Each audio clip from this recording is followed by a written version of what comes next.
Hello दोस्तों, कैसे हैं आप सब लोग। आप सबके साथ मैं जुड़ रहा परिचित मिश्रा और आपको पढ़ाने जा रहा हूं हिंदी सब्जेक्ट, जो आपके UP TET, C TET, S TET और बीएड एंट्रेंस एग्जाम के लिए काफ़ी फायदेमंद होने वाला है।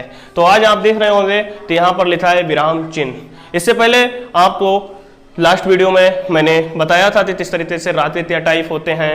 अगर आपने वो वीडियो नहीं देखी तो आप उस वीडियो को जरूर देखिएगा, क्योंकि उसमें हमने बताया है कि किस तरीके से स्वरों को, व्यंजनों को स्वर रहित करते हैं और रात्रि जितने भेद होते हैं। और उसके बाद मैंने यूपी टेट का सबसे पसंदीदा, जो जहाँ से क्वेश्चन श्योर 100% आता ही आता है, शब्द तोष क्या होते हैं, साहित्य तोष क्या होता है, द्वित्व वर्ण क्या होते हैं और शब्द तोषी क्रम में किस प्रकार से क्या वर्णों को रखा जाता है, इसका पूरा मैंने समझाने का प्रयास किया है। और उससे पहले हमने स्वर के टाइप्स, व्यंजन के टाइप्स और सारे टाइप्स, आपको उसमें से एक भी टाइप आप कोई भी बुक पढ़ लेना, उससे बचकर जाने वाला नहीं है। तो बस आपको क्या करना है, हमारे चैनल को सब्सक्राइब करना है और हमारी वीडियो को ज़्यादा से ज़्यादा शेयर करना है अगर आपको मेरा प्रयास अच्छा लगता है। और अगर आपको वो वीडियो जरूर देखिएगा, क्योंकि वो वीडियो आपके बहुत काम आने वाली हैं, क्योंकि उन वीडियो में मैंने वो कंटेंट रखा है, वो स्वर व्यंजन का वो कराया है, आपको यूट्यूब पे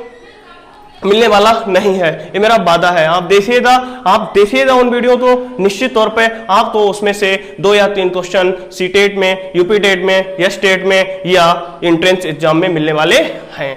बीएड एंट्रेंस एग्जाम के लिए तो बहुत ही इंपॉर्टेंट है, यूपी टेट के लिए बहुत इंपॉर्टेंट है। तो चलिए साथियों, ज्यादा समय ना लेते हुए हम आज से अपने टॉपिक पर चलते हैं, विराम चिन्ह। कौन सा टॉपिक है? विराम चिन्ह। विराम चिन्ह। तो दोस्तों, मेरे प्यारे साथियों, आप सब जानते हैं कि विराम क्या होता है। विराम का मतलब क्या होता है? विराम का क्या मतलब होता है? विराम का मतलब होता है ठहराव। क्या होता है? ठहराव, रुकना, विश्राम, विश्राम, विश्राम। मतलब विराम का मतलब होता है ठहराव, रुकना या विश्राम। मतलब जब हम भाषा को बोलते समय जो विराम लेते हैं, जो विश्राम लेते हैं, जो ठहराव लेते हैं या जो रुकते हैं, वो क्या कहलाता है? वो विराम कहलाता है। जब हम किसी शब्द को, भाषा को बोलते हैं तो हम एकदम कोई शब्द बोलते थोड़ी ना चले जाते हैं, हम उसमें लय लाने के लिए क्या करते हैं कि रुकते हैं। ऐसे ही है जब हम काव्य में पढ़ते हैं, कोई छंद पढ़ते हैं, दोहा पढ़ते हैं या मुक्तक पढ़ते हैं, सवैया पढ़ते हैं, हरतीरता पढ़ते हैं या कोई भी छंद या गीतिका पढ़ते हैं, कुछ भी करते हैं, या हम कोई निबंध पढ़ते हैं या कोई भी हम खंड काव्य में पढ़ते हैं या कोई भी गद्य में पढ़ते हैं, तो वहां पर हम विश्राम लेते हैं, रुकते हैं, ठहरते हैं। और उस ठहराव तो किसके द्वारा, कहां पर हमें कितना ठहरना है, उनका हिंदी में चिन्ह बनाए गए हैं। उनके हर एक किस तरीके से हमें कहां पर थोड़ा रुकना है, कहां पर ज्यादा रुकना है, कहां पर कम, कहां पर हमें किस प्रकार से बोलना है, कहां पर ज्यादा ध्यान देना है, कहां पर हमें कौन सा शब्द कहां से आया है। तो इस प्रकार से अल्प विराम क्या होते हैं, अर्ध विराम क्या होते हैं, पूर्ण विराम क्या होते हैं, अपूर्ण विराम क्या होते हैं, लाघव चिन्ह क्या होते हैं, पुनरुक्ति चिन्ह क्या होते हैं। तो इस प्रकार से जो हमारे कामता प्रसाद गुरु हैं, इन्होंने 20 चिन्ह दिए। तो विराम चिन्ह कितने हैं? तो कामता प्रसाद गुरु के अनुसार विराम चिन्ह 20 है। कामता प्रसाद गुरु के अनुसार, गुरु जी के अनुसार, कामता प्रसाद गुरु जी के अनुसार कितने हैं? 20। इन्होंने बताया है कि हिंदी में विराम चिन्ह कितने हैं, तो हिंदी में विराम चिन्ह 20 है। हम आपको एक विराम चिन्ह का पूरा व्याख्या के साथ और उदाहरण के साथ बताने जा रहा हूं। आप लोग जुड़िए, क्योंकि विराम चिन्ह से यूपी टेट में एक क्वेश्चन निश्चित तौर पर आता है। तो विराम चिन्ह किसे कहते हैं?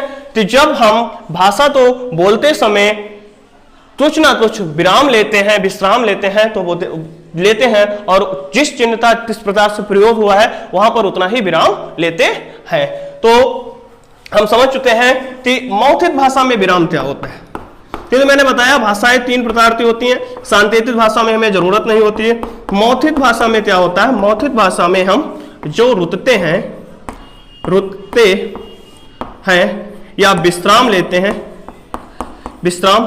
हैं, लेकिन लिखित भाषा में कैसे क्या हो?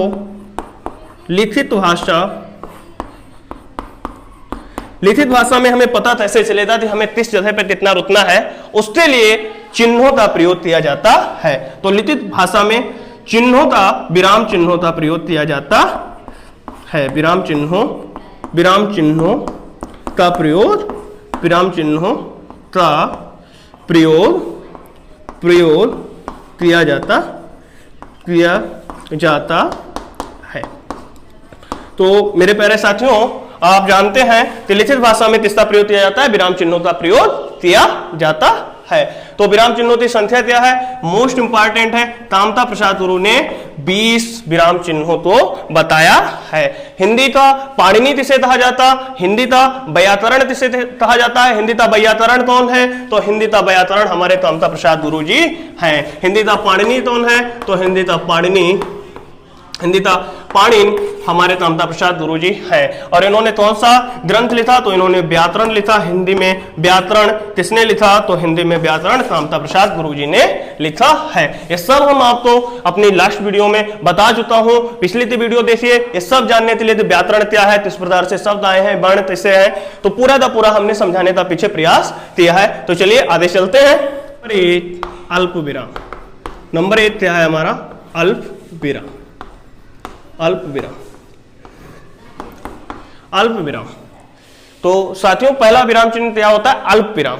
अल्प विराम का चिन्ह कैसा होता है? तो अल्प विराम तो हम इस तरीके से लिखते हैं और इसे अंग्रेजी में कहते हैं कॉमा। इसे क्या कहते हैं? कॉमा कहते हैं। कॉमा कहते हैं। तो अल्प विराम का मतलब क्या हो गया? अल्प मीन्स क्या होता है? न्यून, थोड़ा, कम। तो पहले का मतलब अल्प का मतलब क्या होता है? अल्प का मतलब होता है थोड़ा। अल्प का मतलब क्या होता है? अल्प का मतलब होता है कम। और विराम का मतलब हमने क्या होता है? विराम का मतलब क्या होता है? रुकना। मतलब किसी बात में हम बोलते समय जब थोड़ा रुकने का प्रयास रुकते हैं तो वहां पर हमें क्या प्रयोग करना है? अल्प विराम का प्रयोग करना है। हमें कोई व्याख्या नहीं लिखनी है, हमें कुछ नहीं लिखना है, हमें सिर्फ समझना है। और अगर हम समझ गए, अगर हमारे दिमाग में एक बार सेट हो गया कि अल्प विराम का मतलब क्या होता है? अल्प मीन्स थोड़ा, विराम मीन्स रुकना। तो मतलब जहां पर थोड़ा रुका जाता है वहां पर अल्प विराम का प्रयोग किया जाता है। तो जहां पर थोड़ा रुकना हो अल्प विराम का प्रयोग करते हैं। नंबर दो क्या हो जाएगा? समान जाति वाले शब्दों में। समान जाति, एकदम नया, समान जाति वाले शब्दों में, समान जाति वाले शब्दों में अल्प विराम का प्रयोग किया जाता है। तो समान जाति वाले शब्द कौन से होते हैं? जैसे रमेश, अल्प विराम महेश, अल्प विराम सुरेश, और गणेश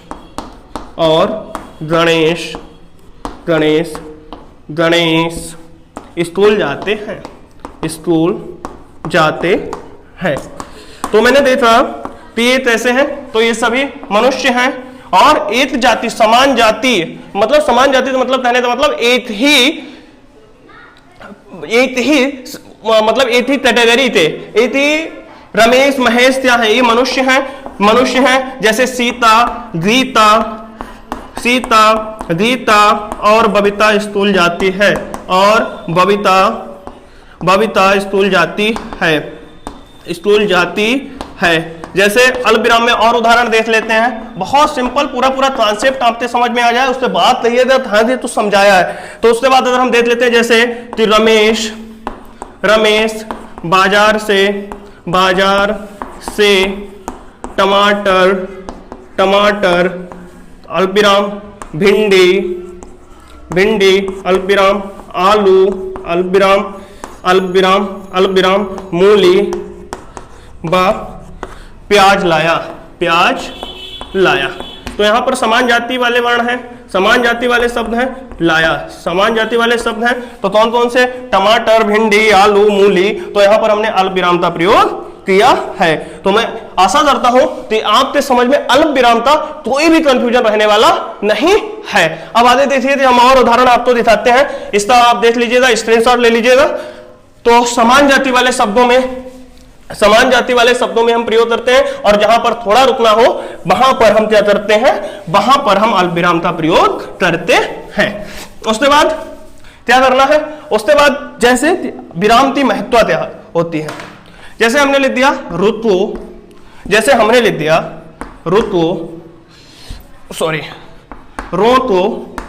मत जाने दो, रोको मत जाने दो। यहां उसके बाद हमने लिख दिया रोको मत जाने दो, मत जाने दो। उसके बाद विराम का कितना महत्व होता है ये देखिएगा, रोको मत जाने दो, जाने दो। तो आप देखिएगा रोको मत जाने दो, रोको मत जाने दो, इसमें कोई भी अर्थ नहीं निकल रहा है। इसमें क्या हो रहा, कोई भी अर्थ नहीं निकल रहा है। जबकि यहीं पर ए अगर देखा जाए, रोको कह रहा है रोको मत जाने दो, रोको मत जाने दो, मतलब कह रहा है रोको मत जाने दो, और यहां पर कहता है रोको मत जाने दो। आपने अच्छी तरीके से समझ में आ गया होगा कि अल्प विराम क्या होता है। जहां पर हमें थोड़ा रुकना होता है वो अल्प विराम कहलाता है।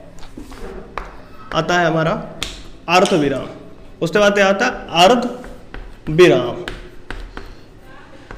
अर्ध विराम का मतलब होता है कि अल्प विराम से 2 गुना समय लगता है। अल्प विराम से 2 गुना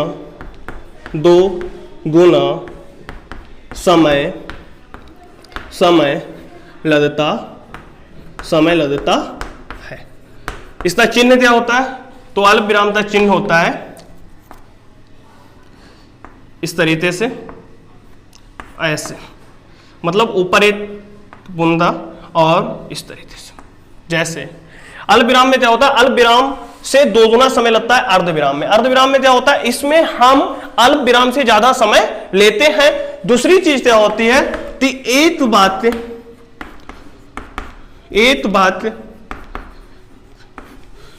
का दूसरे बात से अलगाव करने पर भी हम इसका प्रयोग करते हैं। अलगाव होने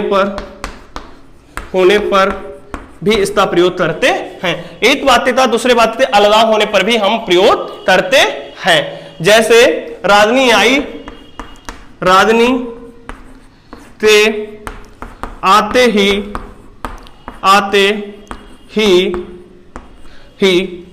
राजनी के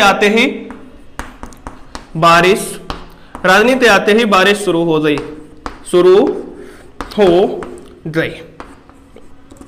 तो यहां पर क्या है कि राजनी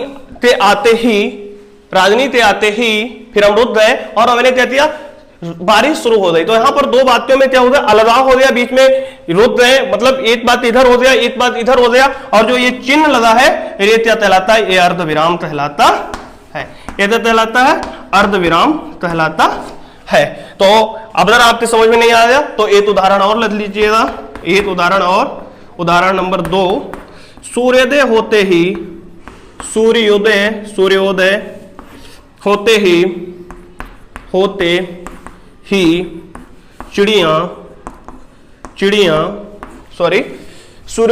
ही, नीचे लिख लेते हैं, सूर्योदय होते ही नंबर 2 सूर्योदय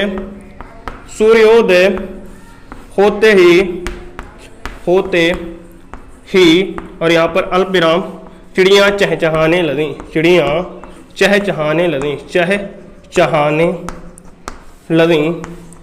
फिर अल्प विराम, किसान खेत पर जाने लगा, किसान खेत पर जाने लगा, फिर अल्प विराम, मोहन स्कूल जाने लगा।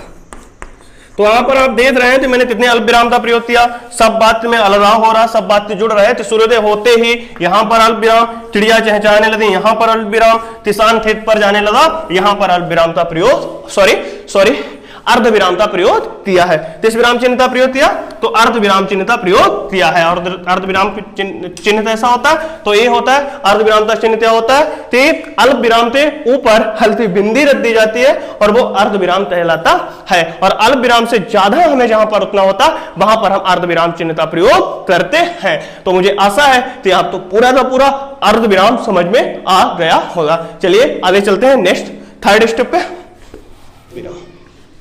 पूर्ण विराम का मतलब क्या होता है, पूर्ण विराम का सीधा सिंपल है, जब कोई बात पूरा भाव अपना प्रकट कर देता है, तो जब उस बात की पूर्ति हो जाती है, जब वो बात पूरा हो जाता है, उसके बाद जो चिन्ह लगाया जाता है वो क्या कहलाता है, पूर्ण विराम चिन्ह कहलाता है।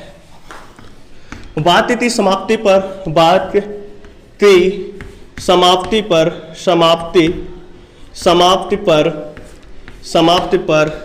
इसका प्रयोग किया जाता है, बात की समाप्ति पर इसका प्रयोग किया जाता है। छंद में इसका प्रयोग होता है, कहां पर छंद में इसका प्रयोग होता है, छंद में इसका प्रयोग होता है। और ये क्वेश्चन आया हुआ है, इस प्रकार से क्वेश्चन पूछ लिया गया कि ये बताओ पूर्ण विराम का प्रयोग कहां पर नहीं होता है। पूछ लिया गया बात की समाप्ति पर, वाक्य में, छंद में, या इन दोनों में, या इनमें से कोई नहीं। तो आपका क्वेश्चन क्या आंसर क्या होगा, आपका आंसर होगा कि इन दोनों में। इन दोनों में बात की समाप्ति पर पूर्ण विराम का प्रयोग होता है, छंद में पूर्ण विराम का प्रयोग होता है, जिसमें छंद में पूर्ण विराम का प्रयोग होता है और बात की समाप्ति पर भी पूर्ण विराम का प्रयोग होता है। जैसे मोहन खाना खाता है, ये बहुत सिंपल है, सबको आता है। और इसका चिन्ह होता है इस तरीके से, खड़ी पाई मान लो, खड़ी पाई समझ लो, या डंडा समझ लो, या इस तरीके से जो होता है सिंपल होता है, बिल्कुल इस तरीके से होता है। और मोहन खाना खाता है, बात के अंत में लगता है, मोहन खाना खाता है। तो यहां पर जो लगेगा पूर्ण विराम ज्यादा समझाने की जरूरत नहीं, मोहन खाना खाता है, सीता दाना गाती है, सीता दाना गाती है, तो एक बात पूरा समाप्त हो जाता है। उसके बाद यहाँ पर इसका प्रयोग होता है, तो सीता दाना गाती है। और जो चीज सरल है उसे ज्यादा समझाने की जरूरत नहीं, क्योंकि इसका प्रयोग हम हमेशा करते चले आ रहे हैं। जिस चीज में कंफ्यूजन होता है, जहां हम लोगों को समझने में कठिनाई होती है, उस चीज को हमने समझाने का पूरा प्रयास किया है। और ये चीज बहुत ज्यादा टफ नहीं है, तो इसे इतना ही बताएंगे। लेकिन ये बहुत ध्यान देने वाली बात है, ये क्वेश्चन पूछ लिया जाता है कभी कभी कि पूर्ण विराम का प्रयोग कहां पर होता है, तो बातचीत की समाप्ति पर पूर्ण विराम का प्रयोग होता है, और छंद में इसका प्रयोग होता है। उपविराम, उपविराम क्या होता है, उपविराम को हम अपूर्ण विराम भी कहते हैं। तो सबसे पहले बात तो ध्यान रखना, इसे अपूर्ण विराम कहते, अपूर्ण विराम कहते हैं। अपूर्ण विराम का मतलब जो पूर्ण नहीं है। दूसरी चीज इसका सबसे इंपॉर्टेंट क्या है कि किसी भी शब्द को विशेष तौर पर दिखाने के लिए, किसी भी शब्द को विशेष तौर पर दिखाने के लिए हम अपूर्ण विराम का प्रयोग करते हैं, या उप विराम का प्रयोग करते हैं। किसका प्रयोग करते हैं, उप विराम का प्रयोग करते हैं। और इसका इस तरीके का साइन होता है, किससे, ये जो चिन्ह बने हैं इस तरीके से। उदाहरण के तौर पर हम देख लेते हैं, उप विराम का प्रयोग किसी भी शब्द को, किसी भी शब्द कोई की विशेषता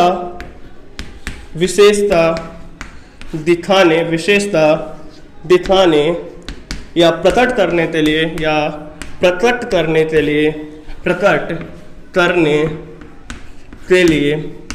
लिए उप विराम का प्रयोग करते हैं। उदाहरण बहुत सिंपल है, जैसे विज्ञान, जैसे हम लोगों ने देखा होगा विज्ञान, निबंध लिखते हैं, विज्ञान वरदान है या अभिशाप, वरदान है या अभिशाप,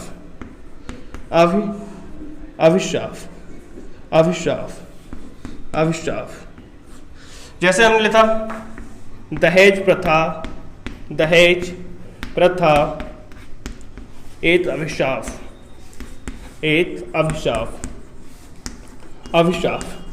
तो यहाँ पर क्या हो गया कि जो ये साइन लगे हैं, ये जैसे जो साइन लगे हैं, ये मेन किस पर फोकस कर रहा है, तो यहाँ पर हमें देखना है विज्ञान पर ये विशेष तौर पर ध्यान दे रहे हैं। जिसपे दहेज प्रथा पर यहाँ पर क्या ध्यान दे रहा है, तो ये दहेज प्रथा पर ध्यान दे रहे हैं। तो उपविराम का प्रयोग कहां पर होता है, किसी भी शब्द की विशेषता, मतलब किसी तो विशेष तौर पर दिखाने के लिए, किसी तो विशेष तौर पर दिखाने के लिए, विशेष तौर पर दिखाने के लिए क्या करते हैं, विशेष तौर पर दिखाने के लिए हम उपविराम का प्रयोग करते हैं। जैसे विज्ञान अभिशाप है या वरदान, विज्ञान अभिशाप है या वरदान, या दहेज प्रथा एक अभिशाप। तो इस प्रकार से जो ये साइन लगा होता है, ये जो चिन्ह लगा होता है, ये चिन्ह क्या कहलाता है, तो ये चिन्ह उपविराम कहलाता है। और ये चिन्ह आपने कहाँ देते हो, निबंध जब लिखते हैं तो देखते हैं तो इस तरीके से चिन्ह लगे होते हैं। और मैं इन चिन्ह, हम लोग क्या होता है कि हम लोग इन चिन्हों का महत्व नहीं जान पाते। तो आज आपको समझ में आ गया होगा किस तरीके से इन चिन्ह का क्या प्रयोग होता है और इन चिन्ह को कहां पर लगाया जाता है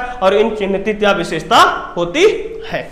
विस्मयादि बोधक चिन्ह, विस्मयाद बोधक चिन्ह किसे कहते हैं, तो विस्मयाद बोधक क्या होते हैं, हम देखते हैं जब कोई चीज हम देखते हैं तो क्या होता है, कभी कभी ऐसा होता है कोई चीज, जैसे हमने इधर किसी का बहुत बड़ा हादसा देख लिया तो अरे ये क्या हो गया, या किसी का एकदम फोन दिया अरे ये कैसे हो गया, या किसी का बहुत अच्छे नंबर आ गए तो हम कहते अरे वाह बहुत अच्छा दिया उसने, या कोई गलत चीज देख लेते हैं या कोई स्मेल आती है तो कहते हैं छी छी छी। मतलब कि जो हमारे भाव प्रकट होते हैं, मतलब हमारा हर्ष, शोक, विस्मय, आश्चर्य, या किसी को देखकर या किसी को एकदम देखते बहुत प्रसन्नता होना, तो ये जब भाव प्रकट होते हैं इनको अभिव्यक्त करने के लिए हम किस चिन्ह का प्रयोग करते हैं, तो वो हम विस्मयादि बोधक चिन्ह का प्रयोग करते हैं। विस्मयादि का मतलब ये क्या होता है, विस्मय, विस्मय का मतलब क्या होता है, आश्चर्य होना, चकित हो जाना। तो मतलब किसी चीज को देखकर हम जब चकित हो जाते हैं, एकदम हमें अजीब सा लगता है, तो उस चीज को, और उस चीज में जो हमारे भाव प्रकट होते हैं, जैसे निकलता थी बहुत बड़ी ट्रेजेडी हो जाती है तो हम कहते हैं हे राम,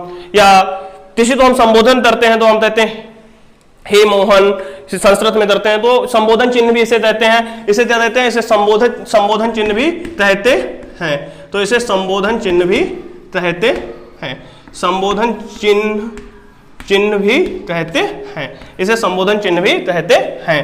तो जिस बात में, जिस शब्द या वाक्य में हर्ष, शोक, हर्ष, अब यहां पर हर्ष, शोक, दुख, घृणा, विस्मय, आश्चर्य, शोक, दुख, घृणा, विस्मय, आश्चर्य आदि का भाव प्रकट हो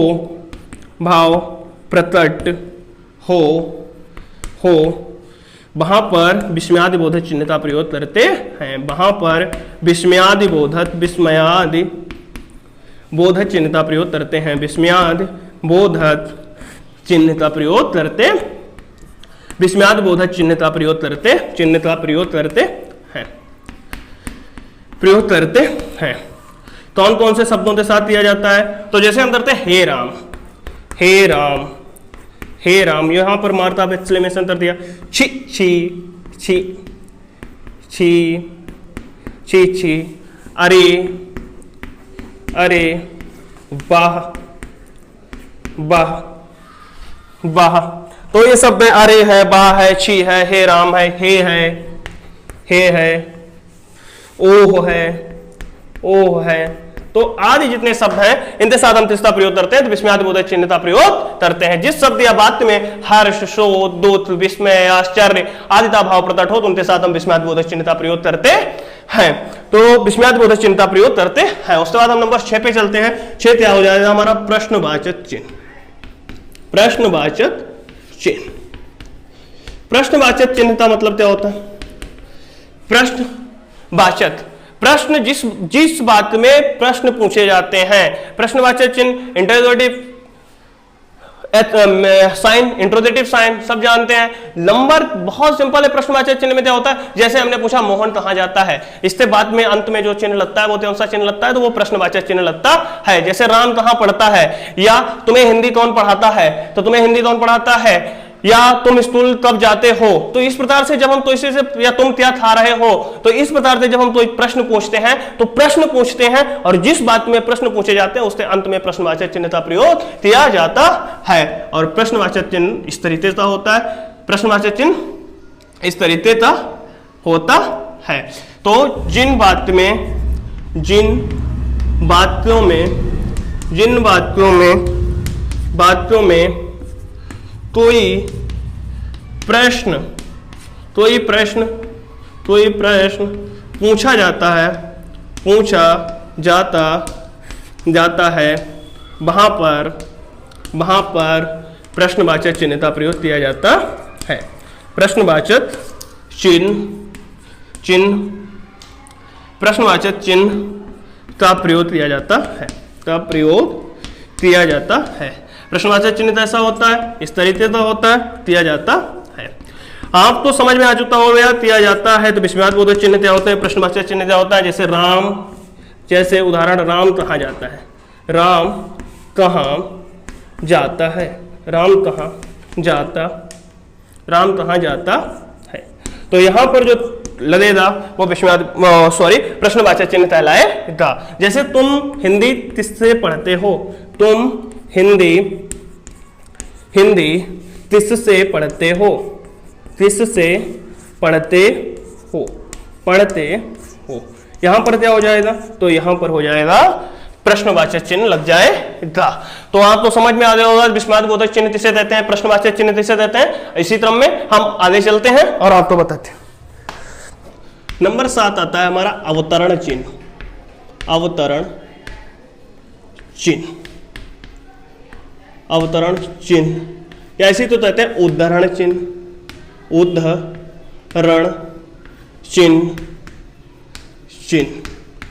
इसी तो कहते हैं अवतरण चिन्ह या उद्धरण चिन्ह, या इसी तो हम कहते हैं उदाहरण चिन्ह। इसी तो क्या कहते हैं, उदाहरण चिन्ह। इसी तो क्या कहते हैं, उदाहरण चिन्ह। अवतरण मीन्स क्या होता है, अवतरण मीन्स होता है प्रकट होना, अवतार लेना। मतलब कहने का मतलब है किसी की बात को ज्यों त्यों उतार लेना, किसी की बात को ज्यों त्यों लिख लेना क्या कहलाता है, उद्धरण कहलाता है। तो मतलब किसी का लिखा, किसी के द्वारा अभिव्यक्त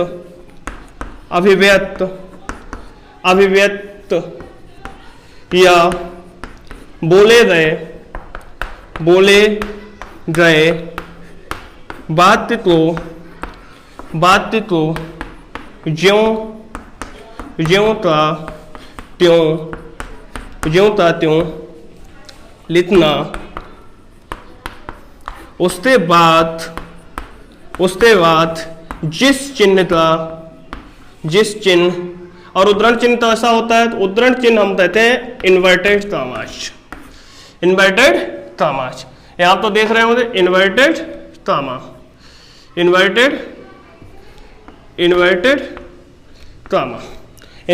कामा। उसको जिस क्या किसी के द्वारा अभिव्यक्त या बोले गए बातें तो ज्यों त्यों लिखना, और उसको जिस चिन्ह से प्रदर्शित करते हैं, उसे जिस चिन्ह से प्रदर्शित करते हैं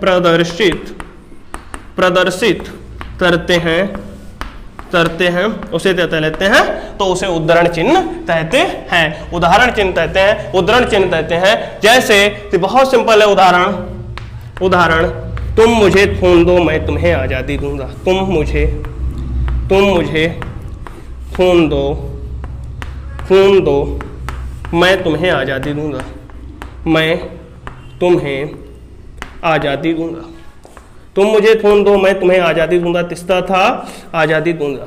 तो हमारे महान फ्रीडम फाइटर, महान स्वतंत्रता सेनानी और जो वास्तविक नेता थे नेताजी सुभाष चंद्र बोस, नेताजी सुभाष चंद्र बोस जी, नेताजी सुभाष चंद्र बोस, नेताजी सुभाष चंद्र बोस। तो आप समझ सकते होंगे किसी की बात को ज्यों त्यों उतार देना, उसके बाद जो कोष्टक चिन्ह लगाए जाते हैं, जो चिन्ह लगाए जाते हैं उन्हें उद्धरण चिन्ह या अवतरण चिन्ह कहते हैं। आता है नंबर 8 आता है कोष्टक चिन्ह। तोष्टत चिन्ह। तो तोष्टत चिन्ह हमारे कितने होते हैं? 3 होते हैं, 3 होते हैं। एक इस तरीके का होता है, एक ए होता है, एक ए होता है और एक ए होता है। तीसरी बात तो ये चीज लिखते समय तीसरी बात को स्पष्ट करने के लिए, तीसरी बात को स्पष्ट करने के लिए हम तोष्टक चिन्ह में स्पष्ट करने के लिए हम तोष्टक चिन्ह का प्रयोग करते हैं। करने के लिए तीसरी बात को स्पष्ट करने के लिए हम तोष्टक चिन्ह का प्रयोग करते हैं। नंबर 2 बात हमें ध्यान अपनी बात है, तो तोष्टक चिन्ह का प्रयोग तब करते हैं किसी भी बात को जब हमें स्पष्ट करना होता है, तो हम देखते हैं जैसे लिखा होता है कि भावार्थ और उस पर भाव का अर्थ।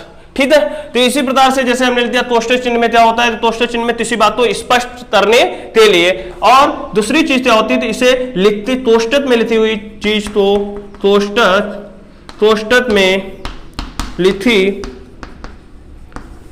हुई बात तो पढ़ते समय बोलते नहीं है। पढ़ते समय बोलते नहीं है। पढ़ते समय क्या होता है, कोष्टक में लिखी हुई बात तो पढ़ते समय हम बोलते नहीं है। तो हमें खास तौर पे ध्यान रखना है कि जब जैसे क्या होता है अरहर और इसे दूसरी भाषा में तूर भी कहते हैं। इसे क्या कहते हैं? तूर भी कहते हैं। ये देहाती शब्द है तूर। अरहर तो क्या कहते हैं? तूर। अरहर तो क्या कहते हैं? तूर कहते हैं। तो अरहर की दाल 100 रुपए किलो है, 100 रुपए केजी है।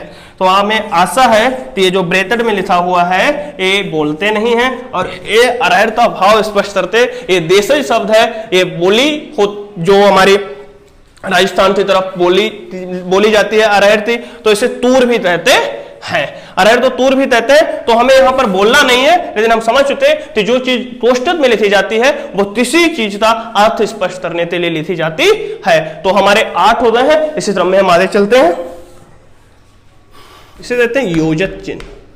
योजक चिन्ह का साइन क्या होता है? तो योजक चिन्ह का साइन ये होता है, छोटा होता है। योजक चिन्ह में कौन सा? समासित पदों में, इसका समस्त पदों में, समस्त का मतलब समास। अब देखिए यहां पर आ गया तो इसका भाव स्पष्ट हो रहा है ना, इसका क्या हो रहा है? भाव स्पष्ट हो रहा है। तो समस्त पदों या समास पदों में इसका प्रयोग किया जाता है। इसका प्रयोग किया जाता है। तीसरा योजक चिन्ह का प्रयोग किया जाता है। दूसरी चीज, किसी बात को दोहराने पर, किसी बात को बार बार अब देखिए बार बार में योजक चिन्ह था, मतलब एक जैसा ही भाव प्रकट हो रहा। बार बार लिखने बार बार दोहरान करने पर, दोहरान करने पर उसके बाद इसका प्रयोग कहाँ होता है? जिसका द्वंद्व समास में प्रयोग होता है। द्वंद्व समास में प्रयोग होता है। योजक चिन्ह था तो द्वंद्व समास में प्रयोग होता है। द्वंद्व समास में प्रयोग होता है, दोहरान करने पर होता है। तो जैसे हमने लिख लिया रात, दिन, माता, पिता, भाई बहन।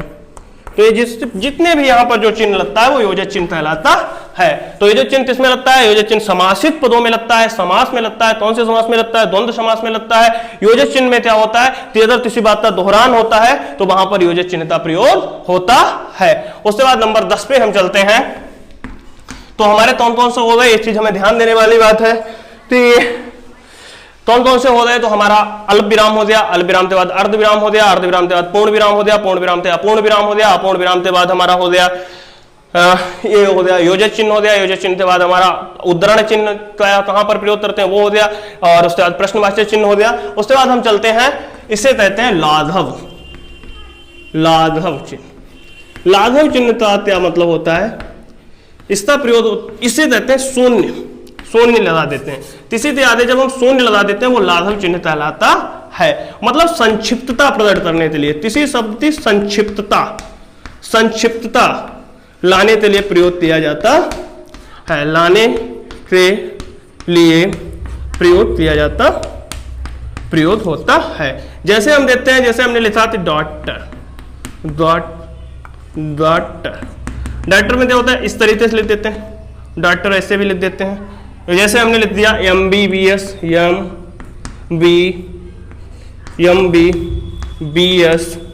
MBBS, तो यहां पर जो ये शून्य बना रहा है, तो ये जो शून्य बना रहे हैं, ये शून्य क्या है, ये लाघव चिन्ह कहलाता है। और इस किसी भी चीज में संक्षिप्तता लाने के लिए प्रयोग होता है। जैसे हम लेते हैं LIC, भारतीय जीवन बीमा निगम, भारतीय जीवन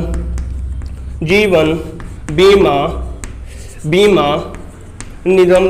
निगम, और इसको हम संक्षिप्त में कैसे लिखेंगे, तो संक्षिप्त में क्या हो जाएगा,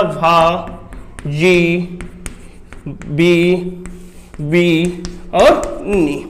तो आशा करता हूं कि आप लोगों को पूरे के पूरे विराम चिन्ह किस प्रकार से होते हैं। तो आज हमने 10 विराम चिन्हों को समझाने का प्रयास किया है और पूरा आपके समझ में आ गया होगा। और उसके बाद कल के वीडियो में मैं आपको 10 विराम चिन्ह जो और बचे हैं उनको क्रमवार समझाने का प्रयास करूंगा। और आशा करता हूं कि आपके समझ में पूरे 10 से 10 विराम चिन्ह आ चुके होंगे और आप इन्हें अपनी कॉपी में उतारिएगा और कम से कम इन्हें 2 बार पढ़िएगा, क्योंकि ये बहुत इंपॉर्टेंट है और ये एग्जाम के दृष्टिकोण से इंपॉर्टेंट ही है। उसके बाद हमें पढ़ने में भी सहायता देते हैं, क्योंकि जब तक हमें विराम चिन्हों का प्रयोग जानकारी नहीं होती, विराम चिन्हों का हमें प्रयोग करना नहीं आता होता, तब तक हम भाषा तो बहुत अच्छा लिखने की कोशिश नहीं कर सकते हैं। तो मेरे प्यारे साथियों, आप जैसा कि जानते हैं कि हम हिंदी की क्रमवार वीडियो डाल रहे हैं, तो अगर आपको मेरा प्रयास अच्छा लग रहा हो तो हमारे चैनल को सब्सक्राइब कीजिएगा, हमारे वीडियो को शेयर कीजिएगा, क्योंकि हिंदी का विकास करना आपकी जिम्मेदारी है, क्योंकि हिंदी हमारी मातृभाषा है। और अगर हिंदी का विकास हम करते हैं तो कहीं ना कहीं हम अपने देश की भाषा का विकास कर रहे हैं, हम अपनी मातृभाषा का विकास कर रहे हैं। तो मेरे प्यारे साथियों, एक लाइक तो बनता है अगर हम इतनी मेहनत करते हैं, और आप लोग अगर हमारे वीडियो को शेयर करेंगे, कमेंट करेंगे, तो निश्चित तौर पर मैं और अच्छा करने का प्रयास करूंगा, क्योंकि आपका एक कमेंट भी मुझे बहुत ज्यादा मोटिवेशन प्रदान करता है, आपका एक शेयर मुझे मोटिवेशन देता है।